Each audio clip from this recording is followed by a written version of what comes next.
चलिए आज हम लोग नीट एग्जाम जो कि हिंदुस्तान का सबसे प्रतिष्ठित एग्जाम है उसके बारे में कुछ हम आप लोगों को जानकारी देना चाहते हैं जिससे कि आप लोग अच्छे से तैयारी कर सकें। बेसिकली इसमें फिजिक्स न्यूमेरिकल को कैसे सॉल्व किया जाए जो सबसे बाधक होता है नीट के परीक्षा को कंपटीशन को कंपीट करने में, तो उसके बारे में हम लोग टेक्निक भी बताएंगे कि फिजिक्स में कैसे होगा सॉल्व किया जाएगा न्यूमेरिकल प्रॉब्लम को। तो इससे थोड़ा सा सिलेबस को हम लोग जान लें कि for NEET examination 2021 online preparation of physics basically for numerical NEET exam contain total 180 multiple choice, each question carry 4 marks, total marks यानी हो गया 720। अब ये डिस्ट्रीब्यूशन ऑफ मार्क्स क्या है? Biology 90 question 360, chemistry 45 question 180, physics 45 question 180। अब biology के जो स्टूडेंट होते हैं, बायोलॉजी तो उनका अपना होता है, तो वो क्या होता है जो स्टूडेंट सक्सेस नहीं करते हैं नीट में, उनका क्या कारण है? जो अपने को समझ जाते हैं कि ये तो अपना है, इनको है, और गैरों पर जो है सो फोकस कर देते हैं। तो इस चक्कर में गैरों पर फोकस देने के चक्कर में अपने छूट जाते हैं, जिसके कारण एक कारण वो होता है जिससे कि वो सक्सेस नहीं करता है। एक स्टूडेंट होते हैं जो ये अपनों पर पूरा कॉन्फिडेंस करके कहते हैं कि पहले मैं 90 क्वेश्चन को 100% बनाऊंगा और वो अपना 90 को परीक्षा में करके आते हैं। उसके बाद इस पर ये फोकस करते हैं और इस पर फोकस करते हुए वो कर लेते हैं, इतनी तैयारी कर लेते हैं उससे कि कम से कम 60 क्वेश्चन वो बना लेते हैं। तो आप देख लीजिए कि ये हो गया 150 और 150 को गुना कर दीजिए, ये 600, ये मिनिमम स्कोर है जैसे 600, और उसके ऊपर वो जा सकते हैं। तो चूंकि मेडिकल में कंपटीशन कंपीट करने का सबसे बड़ा श्रेय रहता है बायोलॉजी का, लेकिन हम आप चले जाते हैं कि फिजिक्स को पहले बनाना। तो फिजिक्स आप जानते हैं कि बायोलॉजी वाले के लिए बहुत ही टफ है। तो जो आदमी बहुत टफ है, जो आदमी बहुत जिद्दी है, उस पर ज्यादा एनर्जी खर्च करने की जरूरत नहीं होती है। तो जो जिद्दी नहीं है, जो रिजिडिटी कम है जिसमें, उस पर एनर्जी ज्यादा खर्च करनी है। तो आप कोई भी ये नीट का कंपटीशन कंपीट कर सकते हैं। तो हम इस वीडियो में फिजिक्स का जो in physics maximum questions are numerical, physics में जो है मैक्सिमम क्वेश्चन 45 होता है, वो न्यूमेरिकल रहता है। So in this video learn about how solve to numerical, कैसे हम न्यूमेरिकल को जल्दी सॉल्व कर लेंगे। इसमें कुछ टेक्निक इस वीडियो आगे के वीडियो में बताया जाएगा। यहाँ सिर्फ सिलेबस के बारे में कुछ हम बता दिए हैं। चलिए हम लोग फिजिक्स, बेसिकली ये फिजिक्स न्यूमेरिकल के लिए कॉन्सेप्ट दिया जा रहा है कि type of numerical in physics. Physics में का जो न्यूमेरिकल्स हैं उसके कुछ टाइप्स हैं। तो पहला जो ऐसा कुछ न्यूमेरिकल्स ऐसे होते हैं जो फॉर्मूला बेस्ड होते हैं, बेस्ड ऑन फॉर्मूला, यानी फॉर्मूला जो आप डिराइव करते हैं कोई फॉर्मूला, ये फॉर्मूला बेस्ड होते हैं। दूसरा based on the chain type formula होता है, यानी मदर फॉर्मूला से डॉटर फॉर्मूला जो बनता है उस पर बेस्ड होता है, डॉटर फॉर्मूला पर जो। तो उसमें हम लोग डॉटर फॉर्मूला के पास कैसे जाएंगे? यूज इंटीग्रेशन और डिफरेंशियल। तो आप लोग जानते हैं, बायोलॉजी के स्टूडेंट हैं, कि डॉटर का फॉर्मेशन कैसे होगा।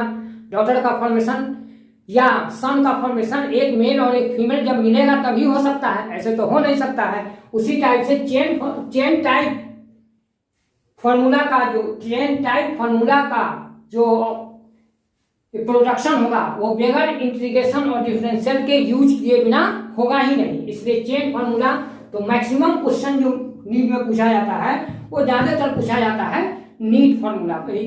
क्या करते हैं? ज्यादातर पूछा जाता है ये चेन फॉर्मूला पर।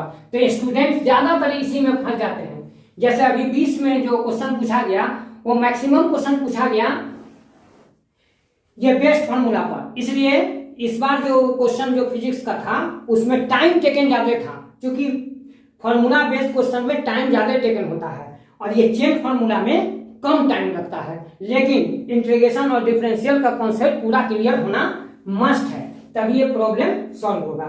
तीसरा जो है based on the combined relation, यानी कहता है कि ये फिजिकल क्वांटिटी उस पर डिपेंड करता है, ऐसे डिपेंड करता है, तो ऐसा क्या हो सकता है। यानी रिलेशन डायरेक्टली प्रोपोर्शनल और इनवर्सली प्रोपोर्शनल का ज्ञान होना चाहिए। और चौथा है based on the coordinate geometry, यानी कोऑर्डिनेट ज्योमेट्री आप जानते हैं कि कोऑर्डिनेट ज्योमेट्री की जानकारी होना जरूरी है इंजीनियरिंग के लिए। जैसे सिविल इंजीनियर कोई भी ग्राफिकल पोर्शन काम करता है, इसलिए उस पर बेस्ड क्वेश्चन पूछा जाता है न्यूमेरिकल।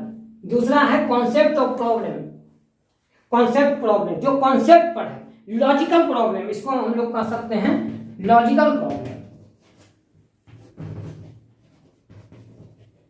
यही प्रॉब्लम बहुत टफ होता है, तो इस पोर्शन को रखा गया है जी मेंस के लिए और इस पोर्शन को रखा गया है नीट के लिए।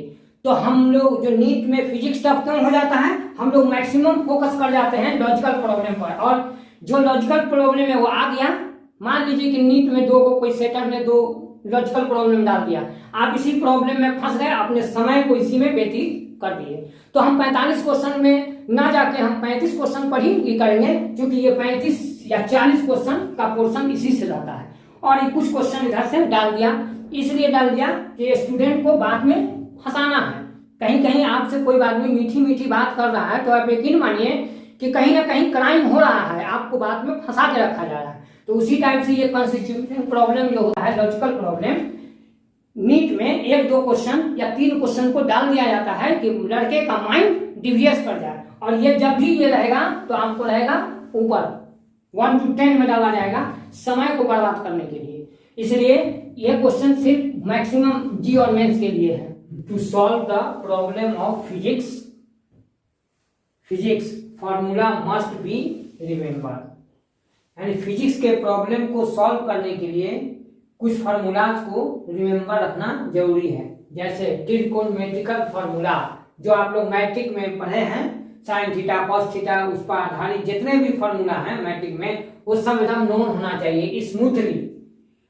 Plus differential means geometrical, trigonometrical का एक नया फॉर्म आगे आएगा ज्योमेट्रिकल, जो ग्राफिक से रिलेटेड होता है। तो जैसे हम लोग एक्स और वाई पर ग्राफ खींचते हैं तो उसमें dy बाई dx जो टेंजेंट को रिप्रेजेंट करता है और एंगल जो बनाता है थीटा उसको हम लोग स्लोप कहते हैं। ऐसी स्लोप को कहा जाता है dy बाई dx, यानी किसी भी इक्वेशन को हम डिफरेंशिएट कर देंगे x के रिस्पेक्ट में तो वो ग्राफ का स्लोप देगा, यानी tan थीटा बराबर dy बाई dx। अगर vt ग्राफ हो जाएगा तो उसमें v dv by dt tan theta, dv by dt समझ रहे हैं कि एक्सीलरेशन होता है, इसलिए स्लोप एक्सीलरेशन देगा। दूसरा याद रखना है मेंसुरेशन, क्षेत्रमिति, यानी जितना भी ज्योमेट्रिकल शेप है उसका एरिया आपको याद रखना होगा। ये भी मैट्रिक में पढ़े हैं और इसका जब हम लोग एडवांस रूप आएंगे तो उसका नाम पड़ जाता है इंटीग्रेशन, यानी ग्राफ। इंटीग्रेशन का मतलब हुआ एरिया ऑफ ग्राफ, जो ग्राफ का एरिया होता है वही इंटीग्रेशन होता है।